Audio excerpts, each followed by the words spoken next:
विषय की तुमची वाणी उत्तम आहे आणि आम्ही घड्याळी जरी नसलो तरी टाके थोडं कंटिन्यू चालत आहे याचा आनंद आहे. या पहिल्या सत्राच्या टेक्निकल सेशनचे साधारण व्यक्ती मी अतिशय विनम्रतेने संयोजकाच्या वतीने सर्वांना विनंती करतो. ऐकायला जर वाटतं पण माझा नाईलाज आहे, बोललं पाहिजे, कोणीतरी करून चांगलं झालं पाहिजे ते माझ्या वाट्यात आहे. सर्वसाधारण व्यक्ती तुम्ही 5-5 तास या विषयावर बोलू शकता याची मला खात्री आहे. त्याच्याबद्दल शंका असण्याचं अजिबातच कारण नाही. 5 मिनिटात विशेष पेपर वाचणाऱ्यांना 3 मिनिट, साधारण व्यक्तीला 2 मिनिटे एक्स्ट्रा बोनस. 5 मिनिटात आपण आपल्या भूमिका या ठिकाणी व्यक्त कराव्या. मी पहिले साधारण व्यक्ती म्हणजे ती पण आणली करण्यासाठी आहे आता ग्लास डॉक्टर विलास गायकवाड सर, मातोश्री शांताबाई गोटे महाविद्यालय वाशिम येथून आपल्या सोबत आलेले आहेत. Contribution of women in the making of the Indian constitution या विषयाच्या अनुषंगाने त्यांनी आपलं मत या ठिकाणी व्यक्त केलं. या महात्मा ज्योतिराव फुले महाविद्यालय मुखेड येथील प्रशासन विभागाने आयोजित एक दिवसीय भारतीय संविधानाचा Amrit Mahotsav achievement in challenges या विषयावरील या परिषदेचे हे टेक्निकल सत्र आहे आणि या टेक्निकल सत्रासाठी असणारे 3 सत्रे केले आहेत. या 3 सत्राचे अध्यक्ष नाव घेत नाही. 3 सत्राचे विश्वस्तन त्यांच्यावर उपस्थित असलेले सर्व तज्ञ मार्गदर्शक, माझ्या समोर बसलेले या परिषदेचे कन्व्हेनर, या विभागाच्या एचओडी, या महाविद्यालयातील प्राध्यापक, माझे सर्व मित्र. माझ्यासाठी जो विषय दिलेला आहे तो आहे भारतीय संविधानाच्या निर्मितीमध्ये महिलांचं योगदान. नमस्ते सर. परिषदेसाठी वाशिमवरून मी आलेला आहे.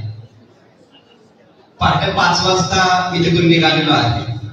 पहाटे 5 वाजता निघण्यासाठी 3 वाजता उठलेलो आहे आणि इथं आल्याच्या नंतर 5 मिनिटात संपवणं थोडस जड जात आहे, परंतु प्रयत्न करतो. भारतीय संविधानाच्या निर्मितीमध्ये आपण नेहमी डॉक्टर बाबासाहेब आंबेडकरांचं नाव घेतो आणि खरं आहे की बाबासाहेबांनी आपल्याला या देशाला जिवंत ठेवण्यासाठीचं संविधान दिलेलं आहे. भारतीय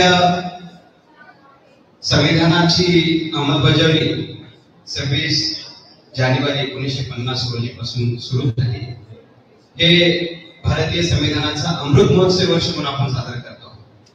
75 वर्ष आपल्या भारतीय संविधानाच्या अंमलबजावणीला झालेली आहे. भारतीय संविधान निर्मितीमध्ये मी आता विषयांतर न करता अगदी थोडक्यात माझं मत मांडणार आहे.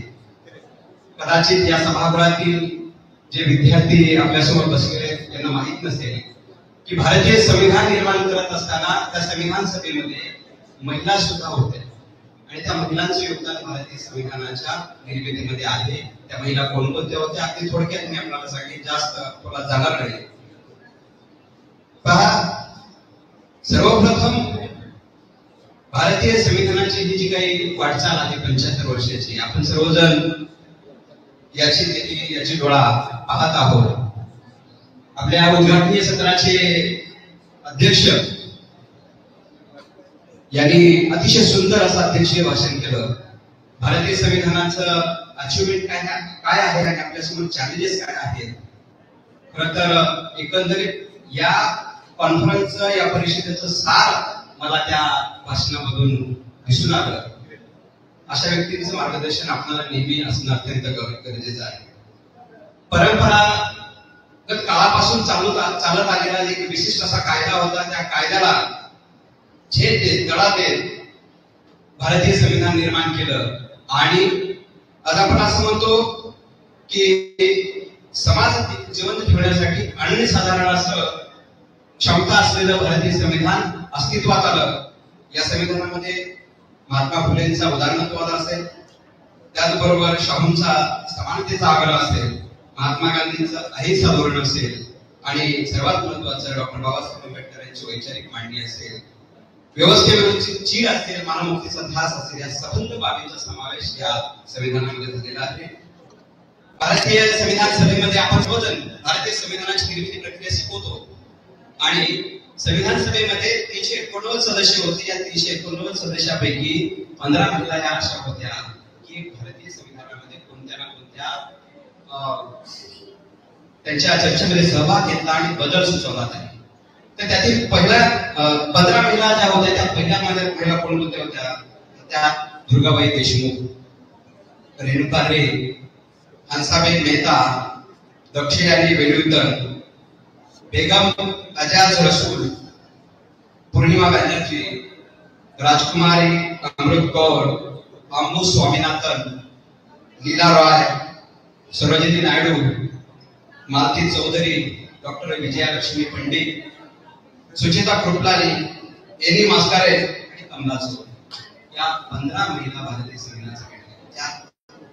याचं महत्व काय आहे आणि भारतीय संविधानामध्ये कोणते बदल करण्यास घटनाकारांना सांगितलं, संविधान सभेमध्ये चर्चा करण्यात लावली, तर त्या सर्वप्रथम आपण दुर्गाबाई देशमुख यांचं थोडक्यात माहिती. कदाचित आपल्यापैकी बऱ्याच जणांना माहिती असेल, काही जणांना माहिती नसेल, कारण आपण संविधान वाचत असताना एका विशिष्ट अशा रोखणी पद्धतीने वाचतो, खोलामध्ये तसं जात नाही. परंतु दुर्गाबाई देशमुख किंवा इतर ज्या महिला आहेत त्यांचं 2-2 मिनिटांमध्ये मी आपल्याला त्यांचं काय योगदान आहे मी थोडक्यात सांगेन. दुर्गाबाई देशमुख या वयाच्या 12व्या वर्षापासूनच स्वातंत्र्य लढ्यामध्ये, चळवळीमध्ये त्यांनी सहभाग घेतला होता. महात्मा गांधींच्या बरोबरीने ते काम करत होत्या. भारतीय राज्यघटनेच्या मसुदा समितीवर मद्रास प्रांताच्या त्या प्रतिनिधी म्हणून निवडून आल्या होत्या. मसुदा समितीच्या अध्यक्ष मंडळावर त्या एकमेव स्त्री सदस्य होत्या. निराधार मुलं असतील, युवक असतील यांचं संरक्षण, त्याचबरोबर विविध प्रकारच्या शोषण मुक्तीतून शोषण मुक्तीच्या अनुषंगाने तरतुदी भारतीय संविधानामध्ये याव्यात असा त्यांचा आग्रह होता. त्याचबरोबर पक्षी असतील, प्राणी असतील यांच्या संरक्षणासाठी सुद्धा संविधानामध्ये स्वतंत्र कायदे असतील अशा प्रकारची सूचना दुर्गाबाई देशमुख यांनी केली होती. सर्वात महत्वाचं आपण भारतीय राज्यघटनेमध्ये राज्यपालाची निवड शिकवतो. तर राज्यपालांची निवड ही थेट निवडणूक पद्धतीने न करता ती राष्ट्रपती मार्फत केली जावी हे सूचक ही सूचना सर्वात प्रथम दुर्गाबाई देशमुख यांनी केली. तसेच उच्च आणि सर्वोच्च न्यायालयाचे न्यायाधीश हे स्वतंत्र भारताचे नागरिकच असावे, बाहेरच्या व्यक्तींना भारताचा न्यायाधीश होण्याची संधी नसावी. त्याचबरोबर संविधानाच्या अंतरिम रक्षणाची जबाबदारी सुद्धा सर्वोच्च न्यायालयाला असेल अशा प्रकारची सूचना सुद्धा दुर्गाबाई देशमुख यांनी केली होती. त्याशिवाय एक सर्वात महत्वाचं म्हणजे राज्यसभा सदस्यांचं वय 35 वरून 30 करावं अशा प्रकारची सूचना सुद्धा दुर्गाबाई देशमुख यांनी केली आणि हे काही प्रमाणात अंमलात आलेलं आहे, आपल्याला लक्षात सुद्धा येतं.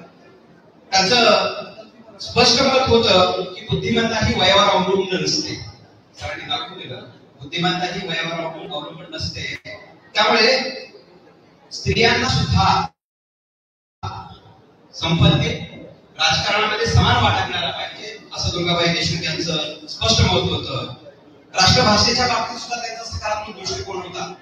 संस्कृत प्रभावित हिंदी भाषेऐवजी पाठीमागील महिला सर्वसामान्यांना भाषा कार्यालयीन कामकाजाची असावी अशा प्रकारचं त्यांचं मत होतं. आज आपण भारतीय संविधानामध्ये कलम 25 उपकलम 2 याचे तरतूद वाचतो की सर्व हा शब्द भारतीय राज्यघटनेमध्ये आज वापरला गेलेला आहे त्या संविधान कलमामध्ये.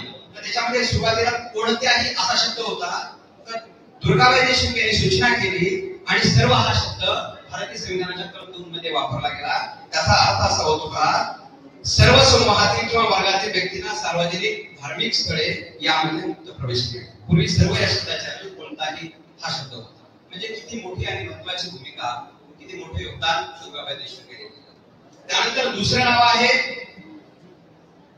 रेणुका रे. रेणुका रे यांची सुद्धा अत्यंत महत्वाची भूमिका होती. स्त्रियांच्या लैंगिकतेवर खुलेआम बोलणारे डॅशिंग असं नेतृत्व महिला म्हणून रेणुका रे यांच्याकडे पाहिलं जातं. भारतीय महिलांची स्थिती ही सर्वात जगात अन्यायकारक होती ती त्या काळी रेणुका रे यांनी मांडलं होतं.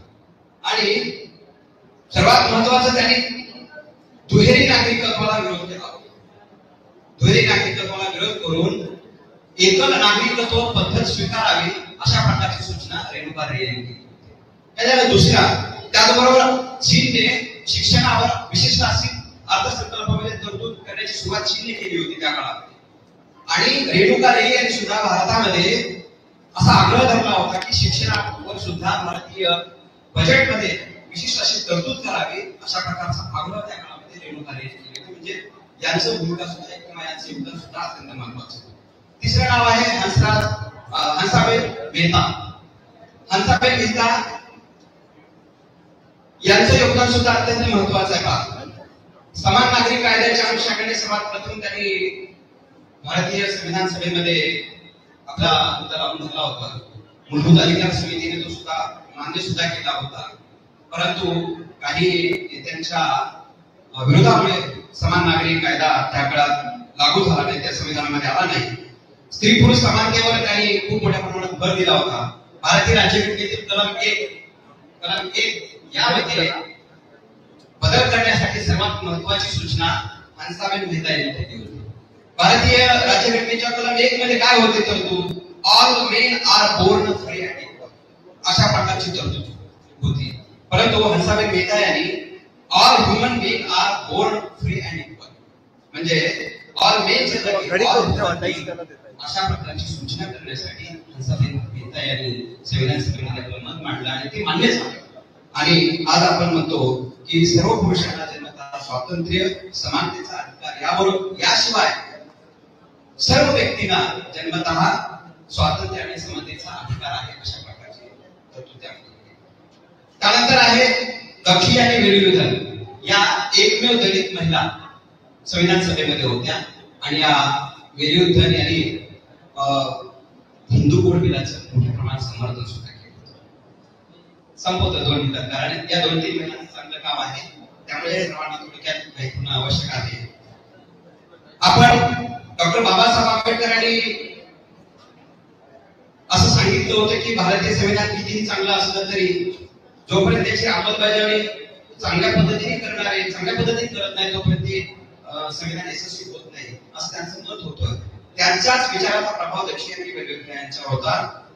आपण संविधानाची फक्त निर्मिती करून चालणार नाही, तर सर्वसामान्य जीवनाकडे बघण्याचा दृष्टिकोन या संविधानामध्ये आला पाहिजे अशा प्रकारचं मत या दक्षी यांनी मांडलं होतं. राज्यघटनेचा मसुदा तयार झाल्यानंतर तो भारतीय नागरिकांसमोर त्यांना समजेल अशा भाषेमध्ये आला पाहिजे अशा प्रकारची आग्रही भूमिका यांनी मांडली.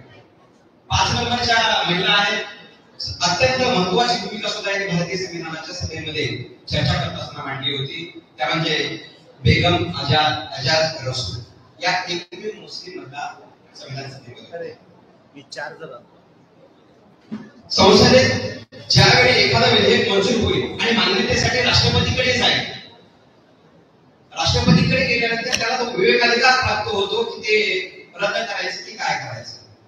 परंतु त्या विवेकाधिकारावर सुद्धा बंधन असलं पाहिजे असं मत बेगम आजाद रसूल यांचं होतं.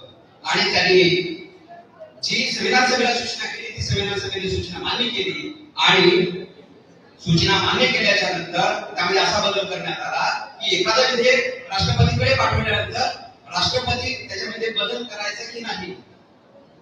आणि जर राष्ट्रपतीने ते विधेयक परत विधिमंडळाकडे किंवा लोकसभेकडे पाठवलं आणि ते लोकसभेने परत पारित करून राष्ट्रपतीकडे पाठवलं तर ते त्यांना पारितच करावं अशा प्रकारची सूचना बेगम आजाद रसूल यांनी केली होती. आणि ते संविधान सभेमध्ये आले. त्यानंतर पूर्णिमा बॅनर्जी, नंतरचं व्यक्तिमत्व आहे पूर्णिमा बॅनर्जी. आपण सकाळीच भारतीय संविधानाची उद्देशपत्रिका वाचली, प्रास्ताविका वाचली आणि त्या प्रास्ताविकेचं पहिले 3 वाक्य आहे आम्ही भारताचे लोक. प्रास्ताविकेमध्ये पहिले 3 शब्द आहेत आम्ही भारताचे लोक. हे 3 शब्द पूर्णिमा बॅनर्जी यांच्या सूचनेवरून भारतीय संविधानाच्या प्रास्ताविकेमध्ये आले. अत्यंत महत्त्वाचं योगदान पूर्णिमा बॅनर्जी यांनी दिलं आहे. राज्यसभेची भूमिका आणि त्याची उपयोगिता या अनुषंगाने सुद्धा पूर्णिमा बॅनर्जी यांनी संविधान सभेमध्ये आपलं मत मांडलं होतं. राज्यसभेवर राजकीय व्यक्तींच्या संबंधातून निवड झाली नाही पाहिजे असं त्या काळामध्ये मत होतं. त्याचबरोबर शिक्षण आणि रोजगार या मूलभूत गोष्टी मूलभूत अधिकारामध्ये समाविष्ट कराव्यात असं सुद्धा मत पूर्णिमा गांधी यांनी मांडलं होतं. त्यानंतर राजकुमारी अमृता कौर यांनी राष्ट्रध्वजाच्या अनुषंगाने संविधान सभेमध्ये आपलं मत मांडलेलं होतं. ते मान्य सुद्धा झालेलं आहे. भारताचा राष्ट्रध्वज हा फक्त खादी कापडाचा आणि तो हाताने विणलेल्या सुद्धा असावा अशा प्रकारचं मत त्यांनी मांडलं होतं. तो मान्य सुद्धा झाला होता. त्यानंतर आहे अम्मू स्वामीनाथन या केरळमधून भारतीय संविधानावर आलेल्या होत्या. संविधान सभेत महिलांच्या सक्षमीकरणावर भारतीय संविधानामध्ये तरतुदी करत असताना महिलांचं सक्षमीकरण कसं होईल या अनुषंगाने अम्मू स्वामीनाथन यांनी तरतूद केली, मत मांडलेलं होतं. त्या अनुषंगाने अम्मू स्वामीनाथन सुद्धा. त्यानंतर आहे लीला रॉय या अखंड भारताच्या समर्थक होत्या, संविधान सभेचे सदस्य होत्या. भारत पाकिस्तानची फाळणी झाल्याच्या नंतर लीला रॉय यांनी फाळणी झाल्यामुळे नाराज होऊन त्यांनी भारतीय संविधान सभेचा राजीनामा दिला होता. त्यानंतर पहिल्या महिला राज्यपाल असलेल्या सरोजिनी नायडू यांनी सुद्धा भारतीय संविधान सभेमध्ये चर्चा करून आणली आणि स्त्रियांना प्रेरणा दिली की आपण घरातून बाहेर पडले पाहिजे, प्रश्न विचारले पाहिजे, आंदोलनामध्ये सहभाग घेतला पाहिजे. त्यानंतर मालती चौधरी असतील, त्यानंतर विजयालक्ष्मी पंडित असतील, ज्या विजयालक्ष्मी पंडित जवाहरलाल नेहरू यांच्या बहीण होत्या. त्यांनी सुद्धा महिलांच्या सक्षमीकरणावर अधिकाधिक तरतुदी केल्या जाव्यात अशा प्रकारची सूचना भारतीय संविधानामध्ये केली होती. ती मान्य सुद्धा झाली. सुचिता कुर्लानी या भारताच्या पहिल्या मुख्यमंत्री आपण त्यांना म्हणतो. त्यानंतर एनी मास्करेट आणि शेवटी कमला चौधरी यांनी ग्रामीण भागातील महिलांच्या अनुषंगाने संविधानामध्ये तरतुदी कराव्या अशा प्रकारची सूचना यामध्ये केली होती. वेळ कमी असल्यामुळे मी अगदी आटोपता घेण्याचा प्रयत्न केला आहे. या 15 महिला ज्यांनी की भारतीय संविधान सभेमध्ये भारतीय संविधान कसं चांगल्या पद्धतीने अशा चांगल्या तरतुदी त्यामध्ये येतील या अनुषंगाने प्रयत्न केले होते. मित्र, त्या काळामध्ये महिला घराच्या बाहेर सुद्धा निघू शकत नव्हती. अशा काळामध्ये या सर्व महिलांनी भारतीय संविधान सभेमध्ये आपली प्रखर भूमिका मांडून महिलांच्या अनुषंगाने असतील, अपंगाच्या अनुषंगाने असतील, कामगारांच्या अनुषंगाने असतील अनेक तरतुदी भारतीय संविधानामध्ये करण्यास भाग पाडले आणि एक आपला सक्षम भारतीय संविधान तयार करण्याचा प्रयत्न केला गेला. मला इथल्या आयोजकांनी पूर्ण बोलण्याची संधी दिली त्याबद्दल आपले धन्यवाद. मी यापूर्वीच म्हणालो होतो की प्रत्येक साधारण व्यक्ती 5-5 तास बोलू शकतो या क्षमतेचा आहे. जरा एकदा आपल्याला टाळ्या वाजवता येईल तर आपण टाळ्या वाजवू पडू. नाही रिदममध्ये वाजवा, रिदम पाठीमागचा आवाज जरा वेगळा झाला की आवाजात आवाज मिक्स होण्यासाठी समोर या. पाठीमागे बसलेल्या मुली आपल्याला विनंती आहे जरा तुमचा आवाज समोर यावा. या पुढे